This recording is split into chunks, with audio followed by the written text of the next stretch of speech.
आइए आपको सीधे लिए चलते हैं। शम्स खान हमारे सहयोगी इस वक्त न्यूज रूम से हमारे साथ इसी खबर पर जुड़ रहे हैं। शम्स, सबसे बड़े जो सवाल खड़े हो रहे हैं वो इसकी गिरफ्तारी के इर्द गिर्द, क्या ये सरेंडर था, क्या ये गिरफ्तारी थी?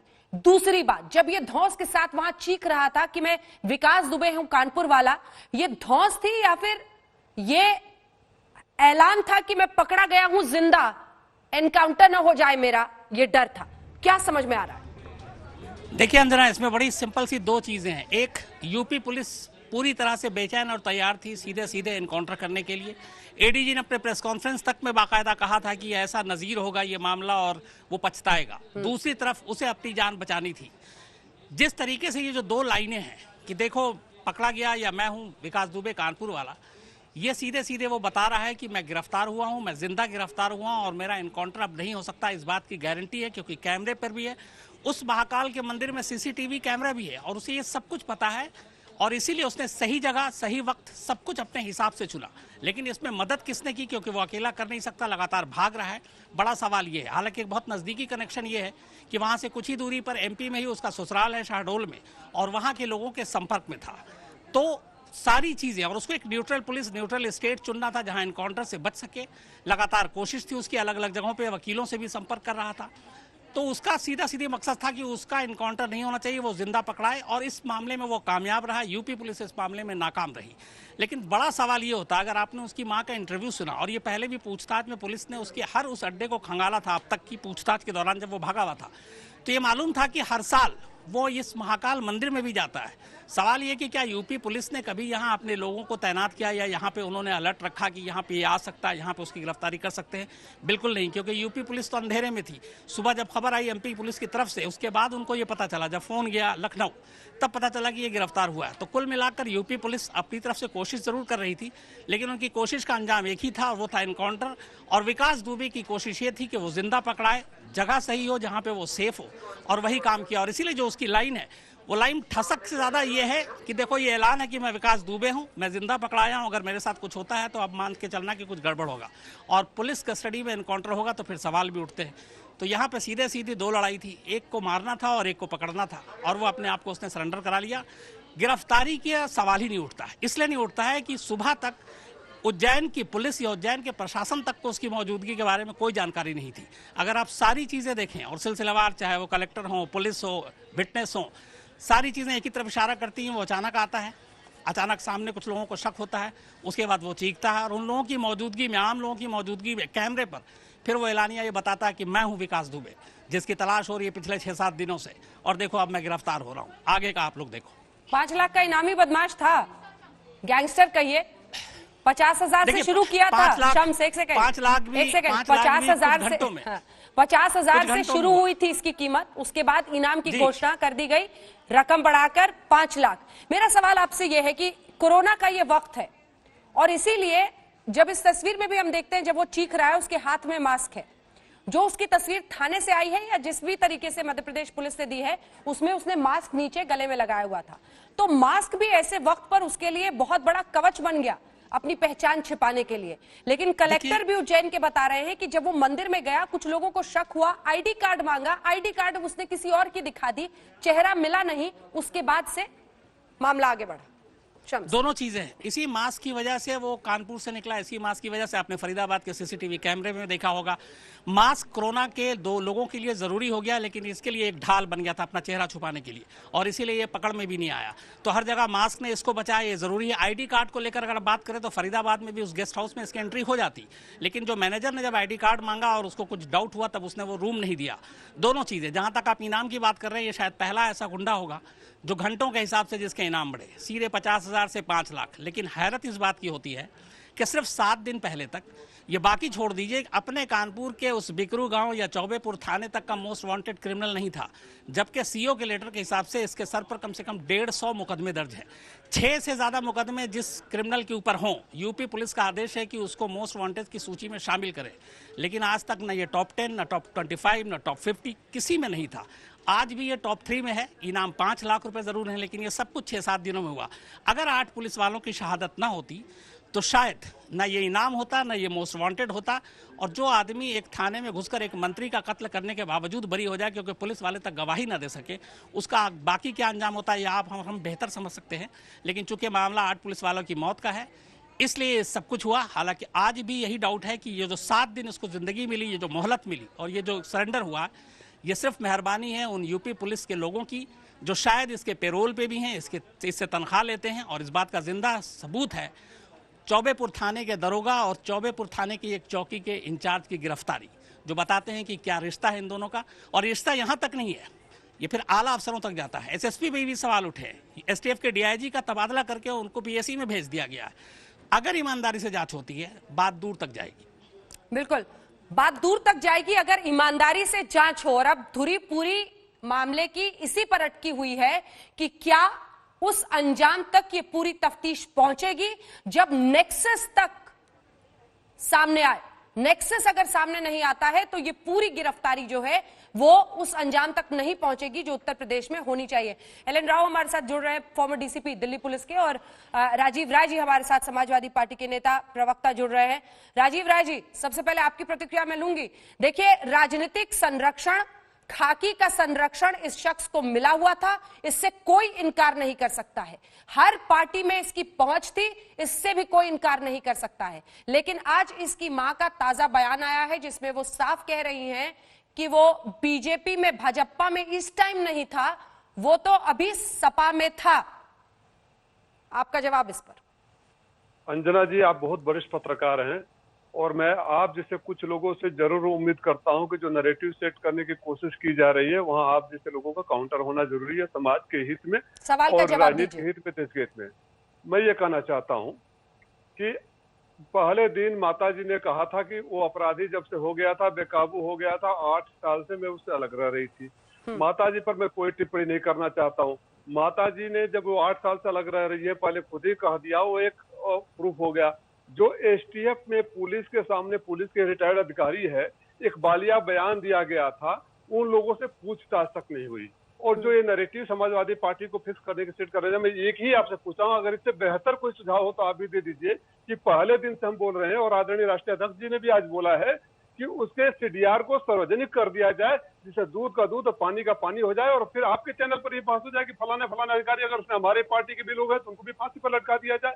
इसको पॉलिटिकल देने के बजाय इसको आप समझ नहीं रहे, 50 टीमें लगी हुई है और 500 किलोमीटर फरीदाबाद, 900 किलोमीटर उज्जैन, और ये सरकार के लोग अगर उसको नहीं मदद कर रहे हैं तो कैसे फरीदाबाद, कैसे उज्जैन, कैसे दिल्ली, इतनी सीमाएं कैसे पार कर लेगा? नहीं, पारदर्शिता से अगर जांच नहीं होगी तो नेक्सस सामने नहीं आएगा। किस शहर पर ये खाकी वर्दी, ये हर कोई जान रहा है। एल.एन. राव साहब, मैं आपके पास भी आऊंगी, लेकिन एक बार फिर से जरा शम्स रुकेगा, एक जरा दिखा देते हैं अपने दर्शकों को किस तरह से कलेक्टर उज्जैन के जानकारी दे रहे हैं कि कैसे, किन परिस्थितियों में ये गिरफ्तारी हुई। वो बता रहे हैं कि कैसे एक संदिग्ध व्यक्ति वहां पर पहुंचा पूजा के लिए, उसके बाद आई कार्ड मांगा गया, नहीं मिला चेहरा, फिर जाकर उसकी गिरफ्तारी हुई जहां वो चीख रहा था। मैं विकास दुबे, कानपुर वाला। सुनिए। हमारे साथ उज्जैन जिले के कलेक्टर और मंदिर समिति के अध्यक्ष श्री आशीष सिंह जी हैं। आइए उनसे बात करें, पूरा घटनाक्रम क्या है? देखिए, आज सुबह लगभग 8 बजे के आसपास, 7:50 के आसपास एक संदिग्ध व्यक्ति जो है वो आया था दर्शन के लिए, और एक यहाँ पर जो दुकान है जिसको सुरेश करके एक शॉपकीपर है वो चलाते हैं, तो उनसे उन्होंने पूछा कि कहाँ पर मंदिर के दर्शन के लिए पर्चियाँ मिलती हैं, पर्चियाँ कहाँ पे काटी जाती हैं। तो उनको उसको देख के थोड़ा शक हुआ और उन्होंने जो हमारी महाकाल मंदिर की सिक्योरिटी, SIS सिक्योरिटी है, उसके एक कर्मचारी हैं राहुल, उनको खबर करी कि इस प्रकार का संदिग्ध व्यक्ति जो फोटो चल रही है कई दिनों से, उसको देख के प्रतीत हो रहा है। तो इन लोगों ने इसको ट्रैक करना चालू किया। उसने 250 रुपये की जो है पर्ची भी कटाई। तब तक इन लोगों को देख के थोड़ा यकीन हुआ कि वही है। फिर जब निर्गम द्वार पर जब वो बाहर लौट रहा था तो उससे पूछताछ करी गई। जब पूछताछ में उससे ID कार्ड मांगा गया तो उसने कोई ID कार्ड दूसरी दिखाई जो निश्चित रूप से उससे मेल नहीं खाती थी। उसके बाद वो हाथापाई करने लगा और तत्काल पुलिस को सूचना देकर उसको महाकाल मंदिर जो थाना है उसके द्वारा उसको तत्काल अरेस्ट कराया गया।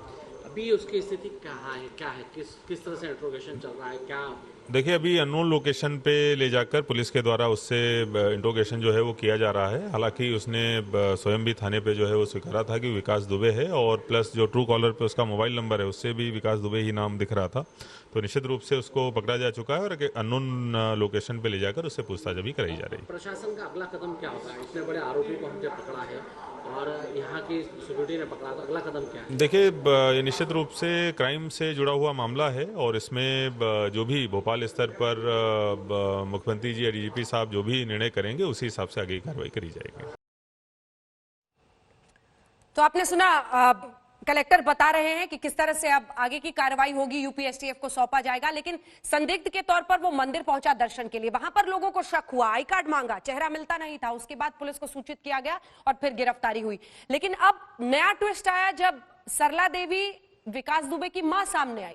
वो ये कह रही है कि महाकाल ने तो बचा लिया, यानी एनकाउंटर का खौफ कहीं ना कहीं बहुत ज्यादा सिर पर मंडरा रहा था, न सिर्फ विकास दुबे के बल्कि परिवार के भी। मां ये भी कह रही है कि इस टाइम भाजपा में नहीं सपा में है, सरकार क्या करेगी पता नहीं, सरकार बड़ी चीज होती है। सुनिए क्या कह रही है सरला देवी।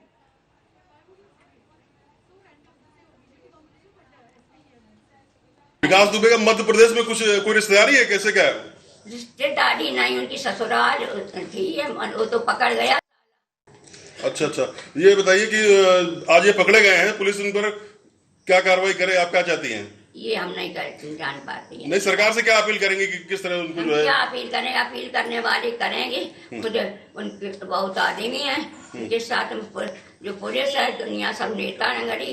अब जो जिनने करवा वही है, वो खुदाई हुई बताई। उज्जैन से पकड़े गए, वहाँ मंदिर पे महाकाल की क्या वो हर साल जाते थे, वो हर साल जाते थे, श्रृंगार कराते थे महाकालेश्वर बाबा। नहीं भैया, उन्हीं ने बचाया है। सरकार से आप क्या चाहती, क्या कार्रवाई चाहती है सरकार से? सरकार तो जो उचित समझे वो करिए, हमारे कहने से कुछ नहीं होगा भैया। जो सरकार, इतनी बड़ी सरकार है, उस टाइम पे वो भाजपा में है नहीं, वो सपा में इस टाइम।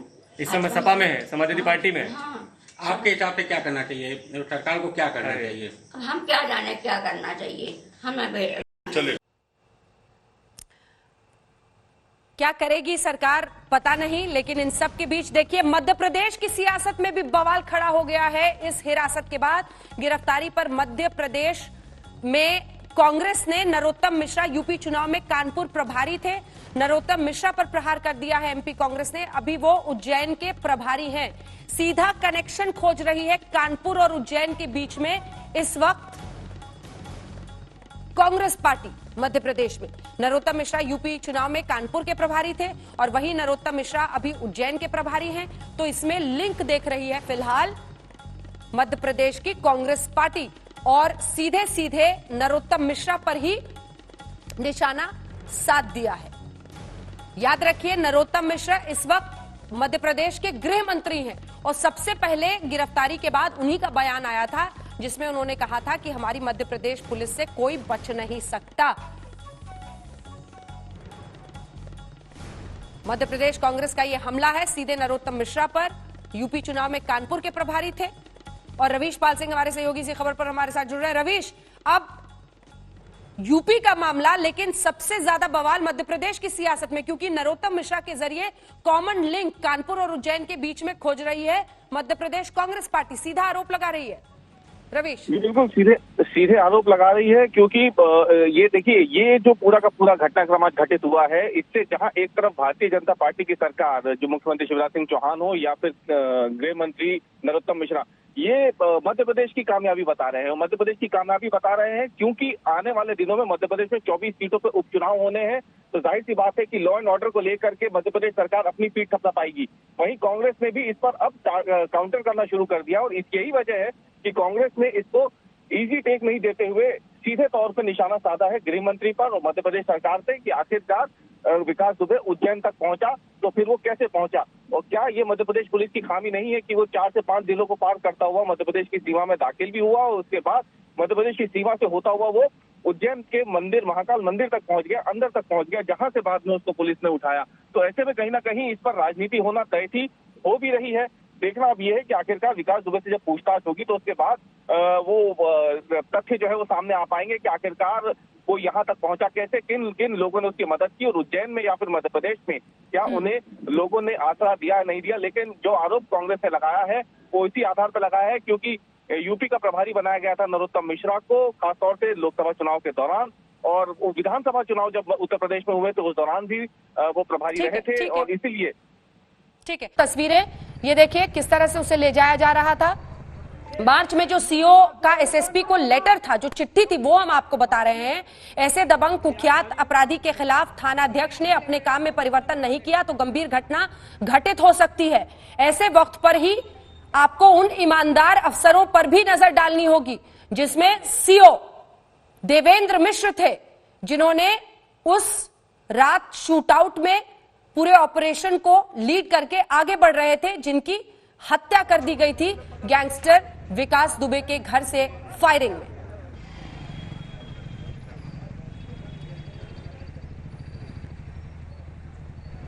सवाल यह है कि सिर्फ खाकी, खादी और अपराध के नेक्सस की अगर आपको तस्वीर पहचाननी है तो विकास दुबे के कुछ पुराने वीडियोस जो हमारे पास है वो हम आपको दिखाते हैं। दावा ऐसे हर वीडियो में ये तमाम नेताओं के साथ घुल मिलकर आगे बढ़ने का करता था, कहता था मुझे तो ऑफर हर पार्टी से है कि मैं चुनाव लड़ूं। सुनिए इन पुराने वीडियोस में, और एक वीडियो तो पूछताछ का है, 2017 का वीडियो, सुनिए क्या कह रहा है, क्या दावे कर रहा है। थाने में जो है तुम्हारे एफिडेविट पढ़ रही हैं, तो इसको देने के लिए क्या तुमने कोई दबाव बनाया था किसी के ऊपर? दबाव जैसा नहीं, लेकिन अपना प्रयास किया था हमने, जो है अपने लोकल लीडर्स और उनसे है जो अपने हमारे यहाँ के प्रबुद्ध लोग हैं उनसे किया था मैंने। कौन कौन है? हमारे लोकल विधायक हैं, भगवती प्रसाद सागर जी हैं, और अभिजीत शांगा जी हैं एमएलए, और हमारे ब्लॉक प्रमुख हैं राजेश कमल जी, और जिला पंचायत अध्यक्ष हैं गुटन कटियार जी, और प्रधान लोग भी हैं 2, 3, 4, 5 लोग। तो इन लोगों ने क्या लोग डराया धमकाया था? नहीं, डराया धमका नहीं है, ये इन लोगों को समझाया था कि देखो अगर ये नहीं है और ये फर्जी हैं तो इनकी मदद करो, अगर ये मुलजिम है तो कोई बात नहीं, लेकिन ये चूंकि फर्जी हैं इसलिए आप इनके लिए जो है कुछ जो भी साफ करना है वो निकालें। तो तुम्हारी पत्नी ने तो नहीं डराया धमकाया? नहीं, पत्नी मेरी कभी जाती नहीं है, पत्नी मेरा बच्चों बराबर है गाँव, वो खाली बैठक जो जिला पंचायत की बैठक होती है बस उतने। इन लोगों से जो माननीय लोग हैं तुम्हारी बात होती है? जी हाँ, टेलीफोनिक? हाँ, टेलीफोनिक भी होती है, आने जाने से मुलाकात भी होती है। तो फोन से ही तुमने इन लोगों से बात की कि पैसे से कराइए? हाँ, नहीं, पहले तो हमारे लोकल लोगों ने कहा, वहाँ गांव के लोगों ने जब ये बात सुनी, इसके बाद फिर हमने भी प्रयास किया कि ये बात है, तो फिर इन लोगों ने मदद भी की कि अगर ये गलत इनका नाम इसमें आया है तो इसको जो है किसी तरीके से नाम इनका निकाला जाए, गलत है तो ये कैसे पता लगा आपको कि जो है आपका नाम गलत आया है? या ये साहब पूरी जनता जानती है, मैं स्वयं जानता हूँ कि जब जिस मैटर से मेरे कोई मतलब जिस समय ये हत्या हुई थी, मेरा नाम उस समय षड्यंत्र में बाद में बढ़ाया गया था, तीसरी फर्द में, तीसरी तहरीर में। किसकी हत्या हुई थी? एक कुशवाहा जी हैं, उनके भाई की हत्या हुई थी। नाम तो उनका जिनका नहीं, उनका नाम मालूम है, जो वादी हैं। हत्या किस तरह से हुई थी? हत्या वो आपस में चुनाव की रंजिश में हुई थी, प्रधानी के चुनाव की रंजिश में हुई थी। तो खेत पे गेहूं मारने गए थे एक पक्ष, तो दूसरे पक्ष ने गोली चला दी थी, उसमें दोनों पक्ष इंजर्ड हुए थे। अच्छा, उसी मौत हो गई? हाँ, एक मौत हो गई थी, दूसरे पक्ष के 2 लोग घायल हो गए थे, और एक पक्ष के एक की मौत हो गई थी। तो उसमें तुम्हारा भी नाम आया? हाँ, उसमें हमारा नाम षड्यंत्र के रूप में 120B के रूप में आया था। 120B में? जी हाँ, 120B में मेरा नाम आया। आप पार्टी चेंज कर लीजिए बीएसपी। और पुलिस ने, उज्जैन पुलिस ने त्वरित कार्रवाई कर इस दुर्दांत अपराधी को गिरफ्तार किया है, हिरासत में लिया है। मैं मध्य प्रदेश पुलिस को इसके लिए बधाई देता हूं। हम उत्तर प्रदेश के निरंतर संपर्क में हैं। आगामी कार्रवाई के लिए इसको उत्तर प्रदेश पुलिस को सौंपा जाएगा। और आज सवेरे से ही मैं उत्तर प्रदेश के माननीय मुख्यमंत्री योगी जी के संपर्क में हूं, और दोनों राज्यों की पुलिस मिलकर कार्रवाई कर रही है। से भागा हुआ अपराधी था, गैंगस्टर था विकास दुबे, उसको उज्जैन पुलिस ने पकड़ लिया है, गिरफ्तार कर लिया है। मध्य प्रदेश पुलिस ने, उज्जैन पुलिस ने त्वरित कार्रवाई करते हुए उसको गिरफ्तार किया है और आगामी कार्रवाई के लिए उसको उत्तर प्रदेश पुलिस को सौंपा जाएगा। सर, क्या आपके यूपी के मुख्यमंत्री से भी बात हुई है कि इस सिलसिले को? हाँ, इस सिलसिले में मेरी और उत्तर प्रदेश के माननीय मुख्यमंत्री श्रीमान योगी आदित्यनाथ जी से चर्चा हुई है और दोनों राज्यों में तालमेल है। सर,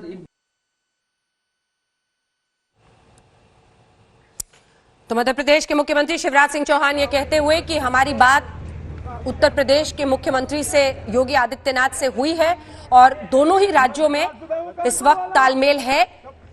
ट्रांजिट रिमांड पर इसे एसटीएफ को, यूपी एसटीएफ को सौंपा जाएगा। लेकिन धौंस देखिए इस क्रिमिनल की। तो विकास दुबे कानपुर वाला उज्जैन में पकड़ा गया है। लुका छिपी का ये खेल उसका खत्म हुआ है। मध्य प्रदेश के उज्जैन से विकास दुबे की गिरफ्तारी हुई।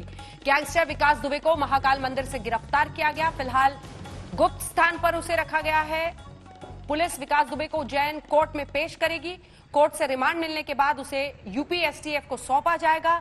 यूपी एसटीएफ लखनऊ से उज्जैन के लिए रवाना हो चुकी है। इन 6 तस्वीरों में पूरी कहानी है। कानपुर शूटआउट में 8 पुलिस वालों की हत्या का यह आरोपी पिछले 6 दिन से लगातार भाग रहा था। इसके 5 से 6 गुर्गे अलग अलग जगहों पर मारे गए और उन सब के बीच आज महाकाल में इसकी गिरफ्तारी हुई है। आइए आपको सिलसिलेवार ढंग से सुनाते हैं।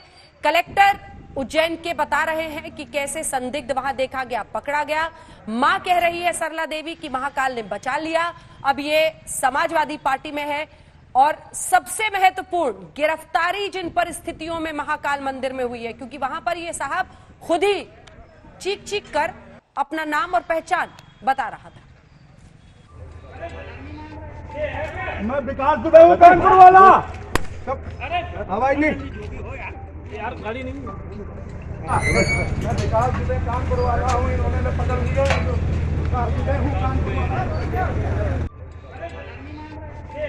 मैं विकास दुबे हूँ, कानपुर वाला। हवाई नहीं यार, गाड़ी नहीं। मैं विकास दुबे कानपुर वाला हूँ, इन्होंने पकड़ लिया।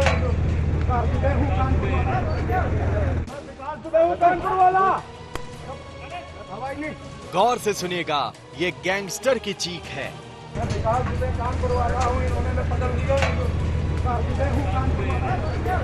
एक अपराधी चिल्ला रहा है, अपनी पहचान बता रहा है। मैं विकास दुबे हूँ, कानपुर वाला। हवाई नहीं। 5 लाख का इनामी बदमाश बदहवास है, खौफ डर से कांप रहा है। ये कोई मामूली अपराधी नहीं, ये यूपी पुलिस की चूल्हे हिला देने वाला विकास दुबे हैं। वही विकास दुबे जिसे 6 राज्यों की पुलिस दर दर तलाश कर रही थी। वही विकास दुबे जिसके दामन पर 8 पुलिस कर्मियों की हत्या का आरोप दर्ज है। जी हां, ये विकास दुबे है, कानपुर गोलीकांड का सबसे बड़ा गुनहगार। 6 दिनों से यूपी पुलिस इसे चिराग लेकर ढूंढ रही थी। इसके तमाम ठिकानों पर दबिश दे रही थी, इसके गुर्गों को निपटा रही थी, इसकी गिरफ्तारी पर इनाम की बौछार कर रही थी। लेकिन यूपी पुलिस लकीर पीटती रह गई और इस गैंगस्टर ने उज्जैन में खुद को पुलिस के सामने खड़ा कर दिया। मध्य प्रदेश पुलिस ने, उज्जैन पुलिस ने त्वरित कार्रवाई कर इस दुर्दांत अपराधी को गिरफ्तार किया है, हिरासत में लिया है। मैं मध्य प्रदेश पुलिस को इसके लिए बधाई देता हूं। हम उत्तर प्रदेश के निरंतर संपर्क में हैं। आगामी कार्रवाई के लिए इसको उत्तर प्रदेश पुलिस को सौंपा जाएगा। और आज सवेरे से ही मैं उत्तर प्रदेश के माननीय मुख्यमंत्री योगी जी के संपर्क में हूं और दोनों राज्यों की पुलिस मिलकर कार्रवाई कर रही है। महाकाल की नगरी उज्जैन में आज सुबह जो कुछ हुआ वो लंबे वक्त तक लोगों के जहन में जिंदा रहेगा।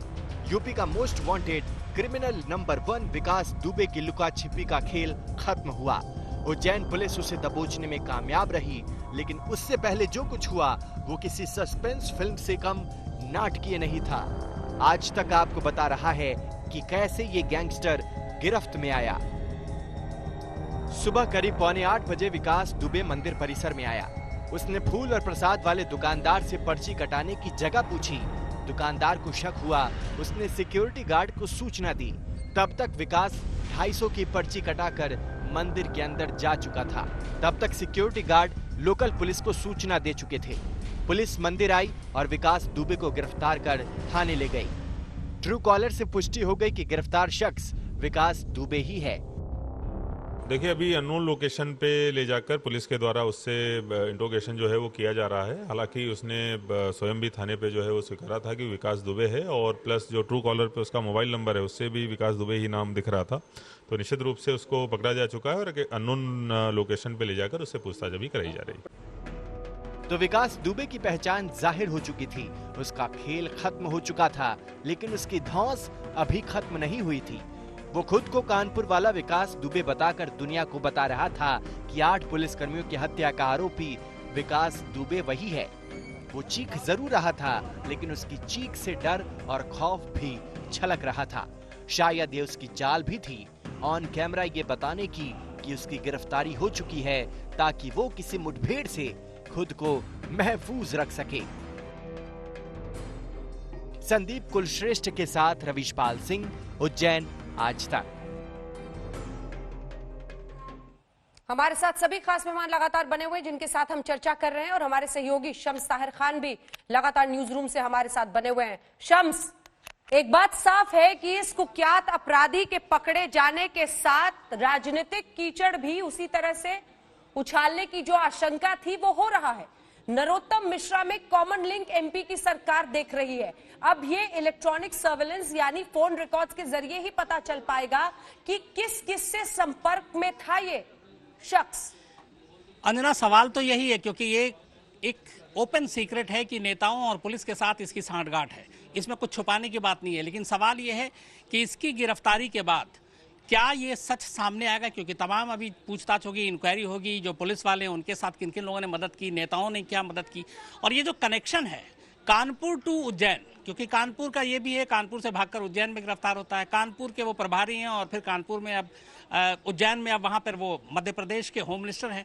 तो कहीं ना कहीं ये तार की क्या उन लोगों में, जिन लोगों के साथ वो संपर्क में था ताकि एनकाउंटर से बच सके, गिरफ्तार हो सके, ये कोई साजिश का सिरा तो नहीं है। और इस साजिश के सिरे को इसलिए शक ज्यादा पैदा होता है, इसका इतिहास देखें तो 20 साल में 15 साल इसने समाजवादी पार्टी के साथ गुजारे, कभी मोस्ट वांटेड की लिस्ट में इसका नाम नहीं आया, जबकि बाकी लोगों के आया।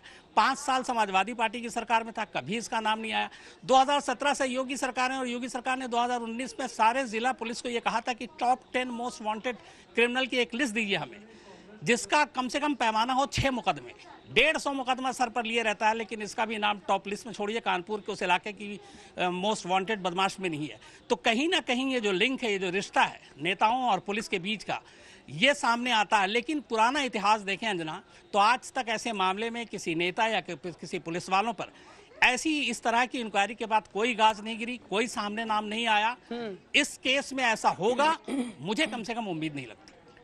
बिल्कुल, इसी पर चर्चा करते हैं। शलमनी त्रिपाठी हमारे साथ जुड़ गए हैं, अब उत्तर प्रदेश बीजेपी के नेता और प्रवक्ता। मेरा सवाल आपसे शलमनी जी ये है कि देखिए, अब जिम्मेदारी आप पर होगी कि इस नेक्सस को भी आप सामने लाएं। नरोत्तम मिश्रा में कॉमन लिंक कानपुर और उज्जैन के बीच देख रही है मध्य प्रदेश की कांग्रेस पार्टी, इस पर क्या जवाब होगा आपका?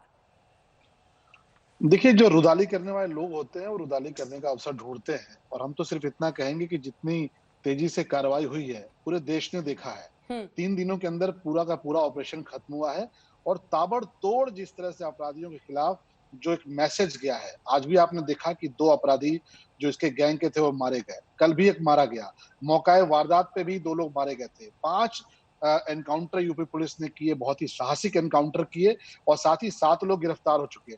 उत्तर प्रदेश में से लेके पूरे देश भर में इससे जुड़े जितने लोग थे, करीब 100 के करीब लोग पुलिस के रडार पर थे। लगातार इसको लेकर कार्रवाइयां चल रही थी, और आपने खुद भी देखा, खुद भी तस्वीरें आप देख सकते हैं कि जिसके ऊपर 8 पुलिस वालों की हत्या का इल्जाम है, वो कैसा बेबस सा चूहा सा नजर आ रहा है, और जाके थाने के बाहर चिल्ला रहा है कि मैं ही वो विकास दुबे हूँ जो कानपुर वाला हूँ। तो खौफ किस बात का है ये पूरा देश जानता है। लेकिन हाँ, कुछ लोगों को इस नाजुक मौके पर इस तरह की संवेदनशील घटनाओं पर भी राजनीति करनी होती है। वो राजनीति कर रहे हैं जितिन प्रसाद।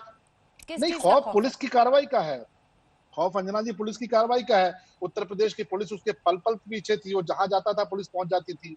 फरीदाबाद का सीसीटीवी आपने देखा, वहां पर भी पुलिस हमारी तैनात थी, हर जगह उसके पीछे। और ये हमेशा होता है, कोई भी ऑपरेशन होता है। वीरप्पन का आपको ऑपरेशन याद रहा होगा, बहुत से ऐसे अपराधी हैं जिनके ऑपरेशन आपने टैकल किए होंगे। अपराधी भागता है चूहों की तरह और पुलिस उसके पीछे लगती है, और कई बार इसको लेकर कोऑर्डिनेशन होता है। कलेक्टर साहब बता रहे हैं सर, इससे पहले कि आप अपनी पीठ थपथपाए, कलेक्टर साहब उज्जैन के बता रहे हैं कि वो तो वहां पर दर्शन के लिए गया था।